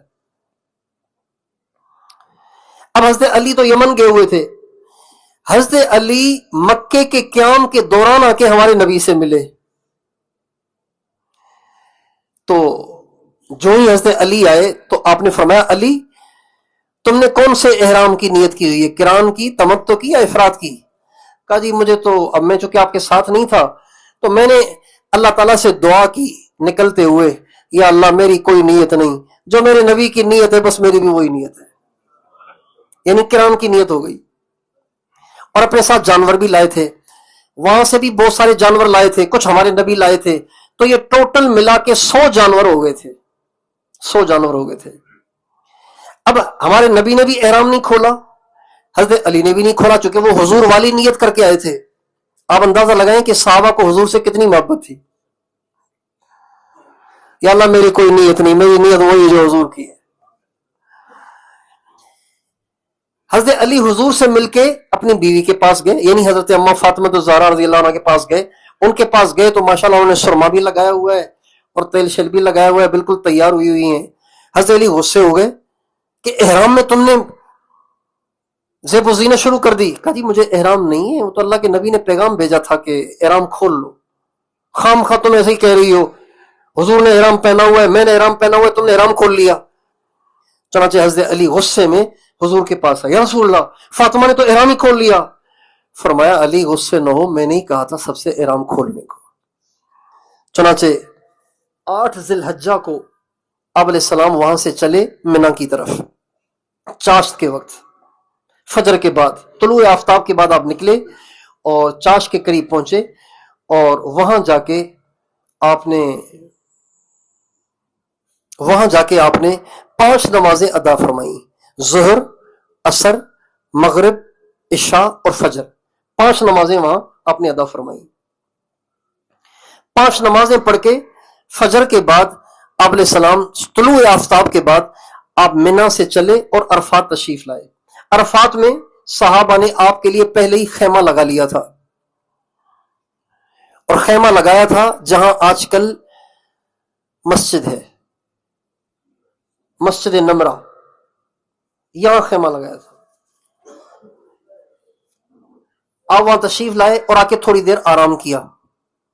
آرام کرنے کے بعد زوال کا وقت ہوا، آپ نے غسل کیا، اور اس کے بعد آپ بطن عرنا، قریبی ایک جگہ ہے بطن عرنا، وہاں پہ آپ تشریف لائے، اور وہاں پہ آ کے آپ نے خطبہ دیا، اور بہت لمبا خطبہ دیا، چھوٹا نہیں تھا خطبہ۔ آپ کا خطبہ ویسے تھا چند سطروں کا، 1 جملے کا خطبہ، 2 جملوں کا خطبہ، 4 جملوں کا خطبہ، لیکن یہ والا خطبہ آپ کا بہت لمبا تھا۔ صحابہ فرماتے ہیں خطب طویلا، لمبا خطبہ دیا آپ نے، اور اس خطبے کے آخر میں فرمایا عسى اللہ تلقونی بعد عامی ھذا، لوگوں آج کے بعد ہم اور آپ کبھی بھی یہاں جمع نہیں ہوں گے۔ اور یہ بھی فرمایا لوگوں اس میدان کے بعد شاید تم مجھے زیادہ دیر نہ دیکھ سکو۔ یہ جو ہمارے نبی کے حج کو حجۃ الوداع کہتے ہیں نا، وہ اسی وجہ سے کہتے ہیں کہ ہمارے نبی نے اس حج میں کئی دفعہ کہا آئندہ ملاقات نہیں ہوگی، آئندہ ملاقات نہیں ہوگی، آئندہ ملاقات نہیں ہوگی۔ تو ایسے لگ رہا تھا کہ یہ جیسے یہ حج کا جو سفر ہے یہ رخصتی کا سفر ہے۔ آپ کے ساتھ جو مجمع آیا تھا وہ تو ہزاروں میں تھا، لیکن راستے میں ملتے گئے، جن کو خبر پہنچتی گئی وہ آتے گئے، جن کو خبر پہنچتی گئی وہ آتے گئے، یہاں تک کہ جب آپ عرفات میں آئے تو یہ 1,24,000 یا 30,000 لوگ ہو گئے تھے۔ 30,000 بھی لکھا ہے، 24,000 بھی لکھا ہے، یعنی 1.25 کے قریب مجمع آپ کے ساتھ جمع ہو گیا تھا۔ لمبا آپ نے خطبہ دیا، آخر میں یہ بات فرمائی، اور اس کے بعد حضرت بلال سے فرمایا اقامت کہو، انہوں نے اقامت کہی، پھر آپ نے ظہر اور عصر کی نماز کٹھے ادا کی، اور دونوں نمازیں پڑھنے کے بعد آپ وہاں سے نکل کے باہر آ گئے جہاں جبل رحمت ہے، یہاں تشریف لے آئے، اور اونٹنی پہ آ کے بیٹھ گئے. اور اونٹنی پہ بیٹھ کے جب آپ اونٹنی پہ بیٹھے تو صحابہ نے دیکھا نا کہ آپ منا سے چلے، کچھ نہیں کھایا، یہاں آ کے کچھ بھی نہیں کھایا، نہ پانی پیا نہ کچھ کھایا. تو کہیں حضور کو روزہ تو نہیں ہے؟ اگر روزہ ہے اور ہم میں سے کسی نے نہیں کھایا تو ہم بھی نیت کر لیں، یہ مطلب تھا.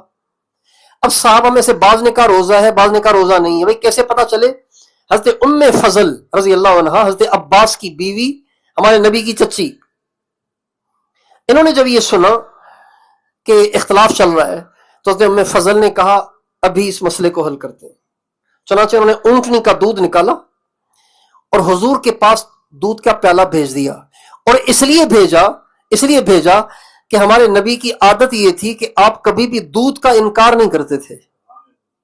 تو انہوں نے بھیجا کہ اگر روزہ ہوگا تو نہیں پیئیں گے، روزہ نہیں ہوگا تو دودھ کا تو انکار کرتے ہی نہیں، لہذا دودھ پی لیں گے. چنانچہ آپ علیہ السلام نے اونٹنی پہ بیٹھے بیٹھے ہی سب کے سامنے دودھ پیا تاکہ سارے دیکھیں کہ حضور کو روزہ نہیں ہے. اور یہ مسئلہ اللہ نے یوں حل کیا. اس کے بعد پھر آپ نے دعا مانگی، ظہر اثر پڑی، اس کے بعد دعا مانگی. اور یہ دعا اتنی لمبی مانگی کہ غروب آفتاب تک مانگتے ہی رہے، سورج کے ڈوبنے تک مانگتے رہے. اب یہ 5 گھنٹے بنیں گے، 5.5 گھنٹے بنیں گے، 4.25 گھنٹے بنیں گے، موسم کے لحاظ سے اتنی لمبی دعا آپ نے مانگی ہے. اور کیا مانگا ہے اس کا وہاں تو کچھ پتا نہیں چلا، مزدلفہ میں آ کے پتا چلا کہ حضور کیا مانگ رہے تھے. اب جب وہ مزدلفہ کی بات آئے گی اس تک سناؤں گا. دعا مانگتے رہے. مغرب سے پہلے آپ پہ قرآن پاک کی آیت اتری، الیوم اکملت لکم دینکم واتممت علیکم نعمتی ورضیت لکم الاسلام دینا. اے نبی، جو دین ہم نے آج مکمل کیا ہے، آج سے پہلے کبھی مکمل نہیں کیا. آج آپ کا دین مکمل ہو چکا ہے، مزید اس میں احکام نہیں آئیں گے. یہ آیت آپ پہ اتری. جب یہ آیت اتری نا تو آپ اونٹنی پہ بیٹھے تھے. اس آیت کا وحی کا اتنا وزن پڑا، صحابہ کہتے ہیں کہ جب آپ پہ وحی اترتی تھی تو آپ پہ اتنا وزن پڑتا تھا کہ اگر آپ کی ران کسی کی ران پہ ہوتی نا تو اس کی ران ٹوٹنے لگ جاتی تھی. حضرت زید بن ثابت کہتے ہیں ایک دفعہ اللہ کے نبی میرے پاس بیٹھے تھے، اچانک آپ پہ غنود کی والی کیفیت طاری ہو گئی. جب آپ پہ وحی آتی تھی تو آپ پہ غنودگی کی کیفیت طاری ہو جاتی تھی، ایسے جیسے آنکھیں بند ہو رہی ہیں. اور آپ کی ران میری ران کے اوپر گر گئی. تو کہتے ہیں آپ کی ران جو میری ران پہ پڑی تو مجھ پہ اتنا وزن ہوا کہ میں نے کہا میری ران ٹوٹ جائے گی. یہ اللہ کی وحی کا وزن ہوتا تھا، یہ اللہ کے قرآن کا وزن تھا، یہ روحانی وزن تھا. چنانچہ جس اونٹنی پہ آپ بیٹھے تھے، قصوہ نامی اونٹنی جس پہ آپ بیٹھے ہوئے تھے، جس پہ آپ تشریف لائے تھے، اسی اونٹنی پہ بیٹھے تھے. اتنا وزن ہوا اس آیت کا کہ وہ جو اونٹنی تھی نا، جو کھڑی تھی تو پیر سے کھڑی ہوئی تھی، اس وزن سے وہ اونٹنی زمین پہ بیٹھ گئی، برداشت نہیں کر سکی اس کے وزن کو. اور اس کے بعد پھر جب سورج غروب ہو گیا تو آپ علیہ السلام نے فرمایا، جب عرفات میں سورج ڈوب گیا تو آپ علیہ السلام وہاں سے آپ نے مغرب کی نماز ادا نہیں کی. عصر کی نماز تو ادا کر چکے تھے زور کے ساتھ، مغرب کی نماز ادا نہیں کی، بلکہ مغرب کی نماز ادا کیے بغیر عرفات سے آپ اونٹنی پہ بیٹھ کے چلنے لگے. اور جب سواری پہ بیٹھے حضرت اسامہ رضی اللہ تعالیٰ عنہ، ان کو بھی اپنے پیچھے بٹھا لیا قصوہ اونٹنی پہ، اور عرفات سے مزدلفہ کی طرف چلے. راستے میں آپ کو پیشاب کی حاجت ہوئی، آپ نے پیشاب کیا اور اس کے بعد ہلکا سا وضو کیا. توضأ وضوءا خفیفا، ہلکا سا وضو کیا. ہلکے سے وضو سے بظاہر یہ مراد ہے کہ آپ نے صرف فرض پورے کیے، یا اعضاء کو جو 3 دفعہ دھوتے تھے تو آپ نے ایک دفعہ دھویا، یہی کوئی مطلب ہو سکتا ہے اس کا. ہلکا سا وضو کیا. جب ہلکا سا وضو کر لیا تو حضرت اسامہ نے کہا یا رسول اللہ مغرب تو پڑی نہیں، یاد دہانی کرائی. انہوں نے سمجھا کہ شاید حضور بھول گئے سفر کی وجہ سے، کہنے لگے حضور مغرب تو پڑھی نہیں. فرمایا الصلاۃ امامک، نماز آگے پڑھنی یا نہیں پڑھنی. چنانچہ دوبارہ حضرت اسامہ کو پیچھے بٹھایا اور آپ چلتے رہے. حضرت اسامہ جوان آدمی تھے تو حضرت اسامہ اونٹنی کو بھگانا چاہتے تھے اور حضور کی اونٹنی کو دیکھ کے دوسرے بھی اونٹنیاں بھگانے لگ جاتے تھے. تو آپ علیہ السلام نے فرمایا اسامہ اونٹنی کو بھگانا، اپنی سواریوں کو بھگانا یہ کوئی نیکی کا کام نہیں ہے، اس لیے اونٹنی کو اپنی رفتار سے چلنے دو. لیکن ہمارے نبی کی اونٹنی کو پتہ نہیں کیا ہو گیا تھا عرفات سے نکل کے کہ بس وہ اڑنا چاہتی تھی، اور ہمارے نبی اس کی لگام کو، اس کی مہار کو، نکیل کو اتنا زور سے کستے تھے اس کو روکنے کے لیے، اس کو کنٹرول کرنے کے لیے، بریک لگانے کے لیے، کہ بعض دفعہ اونٹنی کا جو سر تھا وہ پیچھے کوہان سے آ کے لگ جاتا تھا، اتنے زور سے آپ کھینچتے تھے. چڑھائی پہ چڑھتے آپ اس کی نکیل کو ڈھیلا چھوڑ دیتے تاکہ بھاگے، جب نچان پہ اترتے آپ اس کو کھینچ لیتے. تو یعنی ایسے ہی کتابوں میں لکھا ہے کہ ہمارے نبی کی اونٹنی بھی بس بے قابو ہو رہی تھی اور بھاگنے کو تیار تھی، اڑنے کو تیار تھی. چنانچہ آپ مزدلفہ پہنچے. مزدلفہ میں پہنچ کے آپ نے نیا وضو کیا اور مغرب و عشاء دونوں نمازیں کٹھی پڑھی وہاں پہ، اور پھر اس کے بعد آپ دعا میں لگ گئے، آرام بھی فرمایا. صبح کو اٹھے تو صبح کو آپ نے اول وقت میں فجر کی نماز پڑھی، اور اس کے بعد سورج کے نکلنے سے پہلے آپ جمرات کی طرف چلنے لگے، منا کی طرف جانے لگے. جب آپ نکلنے سے پہلے جہاں آپ نے نماز ادا فرمائی فجر کی، آپ وہاں بیٹھے تھے تو آپ مسکرا رہے تھے. تو حضرت ابوبکر صدیق اور حضرت عمر آئے، یا رسول اللہ یہ کوئی خاص بات پیش آئی ہے کہ آپ بیٹھے بیٹھے مسکرا رہے ہیں؟ تو آپ علیہ السلام نے فرمایا کہ ہاں خاص بات پیش آئی. کا کیا؟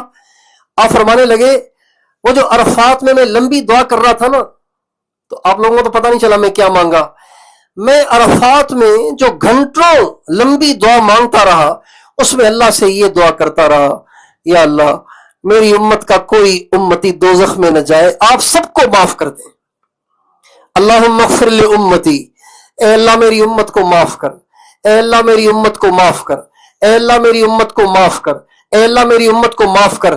کل اتنی لمبی جو میں نے دعا مانگی تھی نا، وہ یہ مانگی تھی کہ اللہ تعالیٰ میری امت کی بخشش کر دے. لیکن مجھے عرفات میں کہا گیا کہ آپ نے جو اتنی لمبی دعا مانگی ہے تو اس دعا کی برکت سے ہم آپ کی ساری امت کو بخش دیں گے، لیکن جنہوں نے اوروں کے حق دبائے ہوئے ہیں، اوروں کے حق کھائے ہوئے ہیں، جو ظالم بنے ہوئے ہیں، ان کو معاف نہیں کریں گے جب تک کہ وہ معاف نہ کرے جس پہ انہوں نے ظلم کیا ہے، جس کا حق کھایا ہے. تو آپ علیہ السلام فرمانے لگے جب اللہ تعالیٰ کی طرف سے یہ پیغام آیا نا کہ میں ظالم کو معاف نہیں کروں گا، جس نے اوروں کے حقوق کھائے ہوں ان کو معاف نہیں کروں گا، تو میں نے اللہ سے یوں کہا یا اللہ یہ بھی تو ہو سکتا ہے کہ آپ ظالم نے جو حق کھایا ہے وہ اپنی طرف سے مظلوم کو ادا کر دیں اور میری امت کے ظالم کو بھی معاف کر دیں. یہ بھی تو ہو سکتا ہے، آپ کے خزانے میں کوئی کمی تو نہیں ہے، آپ اپنی طرف سے ادائیگی کر دیں اور میری امت کے ظالم کو بھی معاف کر دیں. لیکن یہ دعا عرفات میں قبول نہیں ہوئی. ابھی مزدلفہ میں بیٹھا تھا، کہتے جبریل نے آ کے کہا کہ یا رسول اللہ، اللہ تعالیٰ فرما رہے ہیں آپ کے رونے دھونے اور دعاؤں کی برکت سے ہم نے آپ کی امت کے ظالموں کو بھی معاف کر دیا. اور اس امت سے مراد کون تھے؟ اس امت سے مراد ابو بکر اور عمر، عثمان اور علی نہیں تھے. اس امت سے مراد خدیجہ اور فاطمہ اور عائشہ اور زینب اور حفصہ اور سودا نہیں تھی. اس امت سے مراد بلال اور خباب نہیں تھے. اس امت سے مراد عمار اور یاسر اور مقداد اور ابو ذر نہیں تھے، بلکہ اس امت سے مراد آپ تھے، ہم تھے. وہ امت جو 1400 سال بعد میں آئے گی، 1500 سال بعد میں آئے گی، 1600 سال بعد میں آئے گی، 1000 سال بعد میں آئے گی، 500 سال بعد میں آئے گی. قیامت تک جتنے آپ کے کلمہ پڑھنے والے ہیں یہ سارے آپ کی امت ہیں. ہمارے نبی نے گھنٹوں ان کے لیے دعا مانگی ہے. اب آپ بتائیے کہ ہمارے نبی نے جو ہمارے لیے آنسو بہائے عرفات میں اور مزدلفہ میں اور اتنی لمبی دعائیں مانگی اور اللہ سے ہمارے لیے فیصلہ کروا کے ہی دم لیا، اس امت نے حضور کے ساتھ کیا وفاداری کی ہے؟ ہر ایک اپنے آپ سے پوچھے گئے میں نے اپنے نبی کے ساتھ کیا وفاداری کی ہے. اللہ تعالی ہمیں اپنے نبی کا وفادار امتی بنائے. اور سچی بات یہ ہے کہ پوری دنیا میں اس وقت جو مسلمان پریشان ہے نا، وہ صرف اس وجہ سے کہ انہوں نے اپنے نبی سے بے وفائی کر رکھی. سب سے زیادہ حقیر طریقہ ہماری نظروں میں اپنے نبی کا ہے. سب سے زیادہ. نوجوان بھائی داڑھی کیوں نہیں رکھتے؟ کہتی پھر لڑکی کون دے گا؟ لڑکی سے بھی آپ برقع کیوں نہیں اوڑھتی؟ پھر میرا رشتہ کون لے گا؟ بھائی نماز کیوں نہیں پڑھتے؟ ٹائم نہیں ملتا. روزے کیوں نہیں رکھتے؟ کہتی بیمار ہوں. یہ ہماری اپنے نبی کے ساتھ وفاداری ہے. آپ علیہ السلام جب دنیا سے جا رہے تھے تو سب سے آخری الفاظ جو آپ نے فرمائے تھے وہ یہی تھے، نماز نماز نماز نماز. نماز نہ چھوڑنا، نماز میں کوتاہی نہ کرنا. ہمارے 95-90% نماز ہی نہیں پڑھتے. اس لیے یہ واقعہ سن کے یہ تو ہمیں عزم کرنا ہی چاہیے کہ بھئی اب ہم اپنے نبی کے وفادار امتی بن کر زندگی گزاریں گے. اگر آپ ناراض نہ ہوں تو کھل کے کہوں، جتنے مرد بیٹھے نا یہ اپنے چہروں پہ داڑیاں رکھو. یہ مولویوں کی پہچان نہیں ہے، یہ آپ کے نبی کی پہچان ہے. آپ کے نبی نے بھی داڑھی رکھی، حضرت ابوبکر نے بھی رکھی، حضرت عمر نے بھی رکھی، حضرت عثمان نے بھی رکھی، حضرت علی نے بھی رکھی، امام حسن نے بھی رکھی، امام حسین نے بھی رکھی. تو بھئی ہم نہیں رکھے، ہم کس کے پیچھے چل رہے ہیں؟ اپنے آپ سے پوچھنا چاہیے آپ کس کے گیٹ اپ پہ چل رہے ہیں؟ آپ کس کی غلام ہیں؟ کسی کی دل آزاری نہیں کرنی، کسی کا حق نہیں کھانا، اور اس کی نیت کریں کہ مرتے دم تک اب کبھی نماز نہیں چھوڑنی. 5 نمازیں سفر میں ہو گاڑی سے اتر کے پڑھ لیں، جہاز میں ہو جہاز میں پڑھ لیں، نماز نہ چھوڑیں. ہمارے نبی نے ساری زندگی نماز نہیں چھوڑی، بلکہ آپ علیہ السلام کا ارشاد ہے کہ جو لوگ مسجد میں آ کے نماز نہیں پڑھتے نا، گھروں میں پڑھتے ہیں، میرا دل چاہتا ہے کہ ان کے گھروں کو آگ لگا دوں. یہ رحمت للعالمین فرما رہے ہیں. سنیں، آپ علیہ السلام کی مجلس لگی ہوئی تھی. ایک صحابی نے ایک بوڑھے صحابی کی جوتی چھپا لی. اب وہ بیچارے اٹھے اور ڈھونڈ رہے ہیں چپل کہاں چلی گئی، یار یہاں رکھی تھی کہاں چلی گئی، ادھر جا رہے ہیں ادھر جا رہے ہیں. آپ علیہ السلام دیکھ رہے ہیں. آپ علیہ السلام سمجھ گئے کسی نے جوتی چھپائی ہے مذاق میں. آپ نے فرمایا جس نے اس کی جوتی چھپائی ہے اس نے مسلمان کو اذیت دی ہے، اور مسلمان کو اذیت دینا حرام ہے. یعنی آپ کو یہ بھی گوارا نہ ہوا کہ کوئی کسی کی جوتی چھپا دے، چونکہ تکلیف ہوگی. لیکن آپ فرما رہے ہیں جو نماز گھر میں پڑھ لیتے ہیں مسجد میں نہیں پڑھتے، آپ علیہ السلام فرماتے ہیں میرا دل چاہتا ہے ان کے گھروں کو آگ لگا دوں. یعنی اس معاملے میں آپ اتنے سخت ہو جاتے ہیں کہ آپ سے یہ برداشت نہیں ہو رہا کہ مسلمان مرد ہو کر مسجد میں نماز نہیں پڑھ رہا، گھر میں نماز پڑھ رہا ہے. اب جو پڑھے ہی نہیں بتائیے اس پہ کتنے غصے ہوں گے. اس لیے آپ سارے بھائی یہ یہاں سے نیت لے کے جائیں کہ انشاءاللہ مرتے دم تک اب ہم نے 5 نمازوں میں کوتاہی نہیں کرنی. ٹھیک ہے نا بھائی انشاءاللہ. اور اپنے گیٹ اپ کو چینج کریں. دیکھیں انسان کسی نہ کسی جیسا بن کے جیتا ہے اور مرتا ہے. اگر ہم اللہ اور اس کے نبی کے دشمنوں جیسے بن کے مرے تو حضور کا تو سامنا بھی نہیں کر سکیں گے. یہاں پہ آپ دیکھتے ہوں گے کہ مختلف ملکوں والوں نے مختلف نشانیاں اوڑھی ہوئی ہیں. کسی نے ایک خاص رنگ کی چادر اوڑھی ہوئی ہے، کسی نے خاص رنگ کا مفلر لپیٹا ہوا ہے، اور کسی نے خاص رنگ کا تھیلا لٹکایا ہوا ہے. یہ ان کی پہچان ہے. یہ جو ہے نا یہ جو داڑھی بڑھانا اور مونچھیں گھٹانا یہ ہمارے نبی کی پہچان ہے. اس سے پہچانے جائیں گے ہم قیامت کے دن کہ یہ محمد کے ماننے والے ہیں. بہرحال مزدلفہ میں آپ نے رات کا قیام فرمایا اور فجر کے بعد آپ کو بشارت ملی کہ آپ کی ساری امت کی بخشش ہو گئی ہے. اور پھر آپ وہاں سے چلے. اب آپ نے حضرت اسامہ کی بجائے حضرت فضل بن عباس کو اپنے پیچھے بٹھا لیا. حضرت عباس کے بیٹے، چھوٹے بیٹے فضل نوجوان تھے، ان کو اپنے پیچھے بٹھایا. جب آپ وہاں سے نکلنے لگے تو ایک عورت آئی ہمارے نبی کے پاس. کہنے لگی یا رسول اللہ میرے والد ضعیف ہیں، کمزور ہیں، وہ حج نہیں کر سکتے، تو کیا میں ان کی طرف سے حج کر سکتی ہوں؟ آپ علیہ السلام نے فرمایا آپ بالکل کر سکتی ہیں، حج بدل ہو سکتا ہے. جب انہوں نے یہ مسئلہ پوچھا اور ہمارے نبی نے مسئلہ بتایا تو حضرت فضل جو آپ کے پیچھے بیٹھے ہوئے تھے ان کی نظر اس عورت پہ پڑ گئی. حضرت فضل کی نظر عورت پہ پڑ گئی. آپ علیہ السلام نے زبان سے نہیں اپنے ہاتھ سے حضرت فضل کے رخسار پہ ہتھیلی رکھ کے یوں ان کے ہاتھ ان کے چہرے کو عورت سے پھیر دیا اور آپ نے فرمایا فضل آج کے دن جس نے نظر اور کان اور زبان کو گناہ سے بچایا اللہ اس کے سارے گناہوں کو معاف کر دے گا. یہ نظر کی حفاظت اتنی ضروری ہے. بہت سے لوگ کہتے ہیں نا کہ جی بس دل پاک ہونا چاہیے, دل صاف ہونا چاہیے, اور وہ اس سے عورتوں کی بے پردگی کے لیے گنجائش نکالنے کی کوشش کرتے ہیں. حالانکہ اگر بے پردگی اور عورتوں سے اختلاط اور عورتوں کو دیکھنے کی گنجائش ہوتی نا تو حضور حضرت فضل کے چہرے کو اپنے ہاتھ سے نہ پھیر دیتے.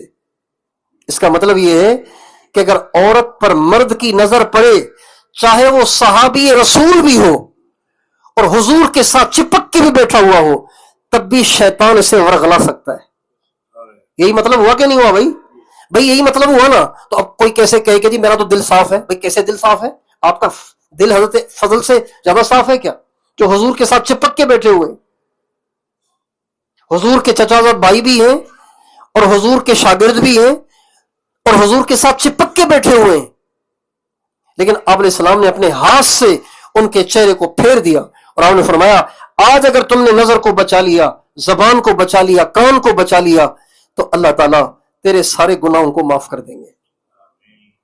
وہاں سے آپ منی کی طرف گئے اور منی کی طرف جاتے ہوئے راستے میں حضرت فضل نے پتھریاں بھی اٹھا لی. وہ جو پتھریاں مارنی ہے نا آپ نے جا کے جمرات پہ شیطانوں کو, یہ پتھریاں یہیں سے اٹھانی ہیں. حضرت فضل نے یہیں سے اٹھائیں.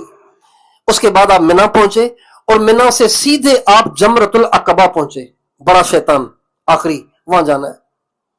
پتھر مار کے آپ وہاں سے واپس تشریف لائے. اچھا جو ہی آپ نے پتھر مارنا شروع کیے نا, پتھر نہیں پتھریاں, آپ نے جو پتھر چنے تھے وہ چھوٹے چھوٹے تھے جیسے چنے کا موٹا دانا ہوتا ہے, ایسے بڑے سے بڑا کھجور کی گٹلی, اس سے بڑا نہیں اٹھانا. اور عام طور پہ یہ جو چنے کا جو دانا ہوتا ہے اتنی کنکریاں اٹھانی چاہیے. آپ علیہ السلام نے وہ کنکریاں حضرت فضل سے اٹھوا لی تھیں. جب آپ یہاں تشریف لائے جمرات پہ تو آپ نے تلبیہ کو بند کر دیا. تلبیہ تو چل رہا تھا نا, وہ جو مدینے سے چلا تھا تلبیہ تب تک پورا چل رہا تھا. یہاں پہ آ کے آپ نے تلبیہ بند فرما دیا اور پھر آپ نے وہ پتھریاں ماری اور آپ نے فرمایا اپنے دین میں غلو نہ کرنا. پتھریاں چھوٹی چھوٹی اٹھانی ہیں, ایسے نہ کہ بڑے بڑے پتھر لے آؤ, جوتے اٹھا کے لے آؤ. بعض لوگ جوتے مار رہے ہوتے ہیں, پتھر مار رہے ہوتے ہیں بڑے بڑے. ایسے نہیں کرنا, جو طریقہ بتایا اس کے مطابق چلنا ہے.